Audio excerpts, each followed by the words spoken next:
So the boss's wife approached me a couple of weeks ago and asked me to make her and my boss a charcuterie board to go with their new outdoor kitchen that they just built. And when I asked her specifically what she wanted, she just looked at me and said, "Oh, I don't care. I trust your judgment." So that means she gave me complete creative freedom on what I wanted to make. Now, some might find that dangerous, and they should, because I am what is considered here in the South full of it.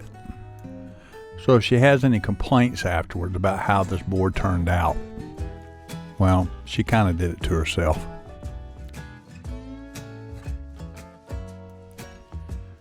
The board I'll be making out of hard maple, and it will have black walnut, wingay, and yellow hard inlays.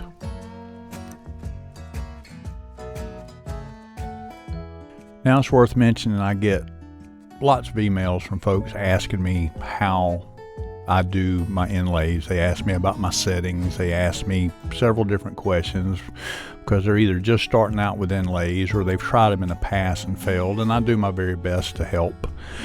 But there's one thing that really matters a lot when you're doing these inlays, and it's your vector images that you use. So I actually created a video. My last video was just a small tutorial on how to edit your vector images to have more successful inlays. So be sure to check that out after you watch this if you're interested.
Now, as you've already figured out on your own by now, my boss's wife's name is Rhonda, and she can't say charcuterie to save her life, so I figured I'd use this opportunity to poke a little fun.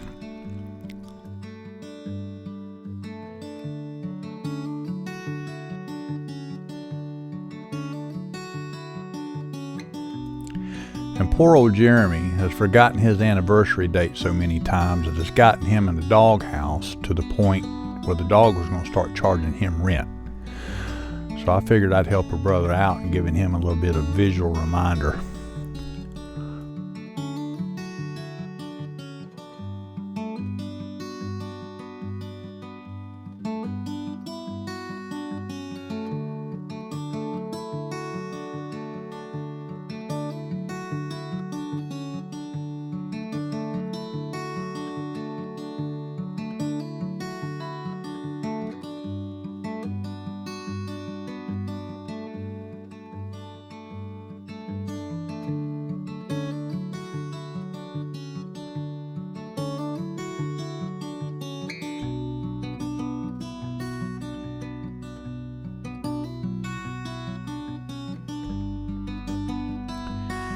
And even though we're calling this a charcuterie board, I figured because of its size, it'll possibly be used as a cutting board every now and again, so I'll put a small juice screw in it for him.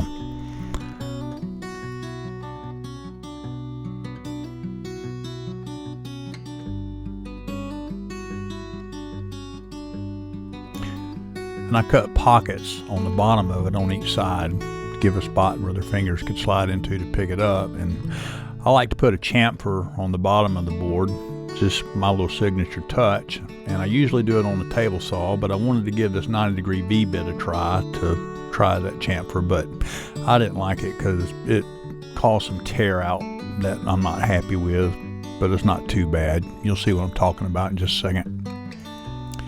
And when I sand these things, I generally start with 80 grit to get the tool marks out and then work my way up to 220 to get a nice smooth finish on it.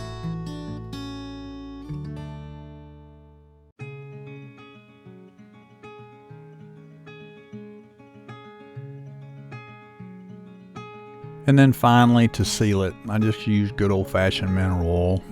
I'll saturate it as much as I can, let it dry for a day or two, and then I'll wax it with beeswax to seal it.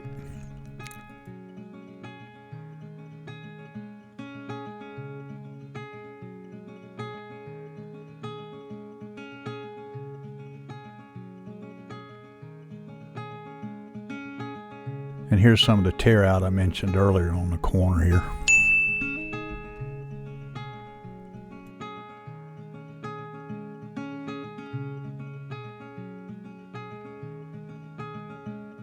I've made a lot of charcuterie boards in the past, but I want to do something just a little different this time and add an accessory to it. So I bought a piece of tempered glass that was the same size as a charcuterie board, and I laser engraved the image that I inlaid into the board onto the glass.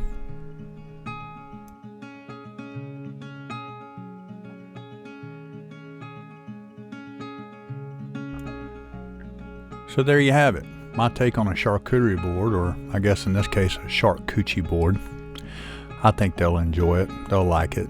We carry on a rash of mess at work all the time anyway, so they'll get a kick out of it. But thank you so much for watching. See you next time. Y'all take care.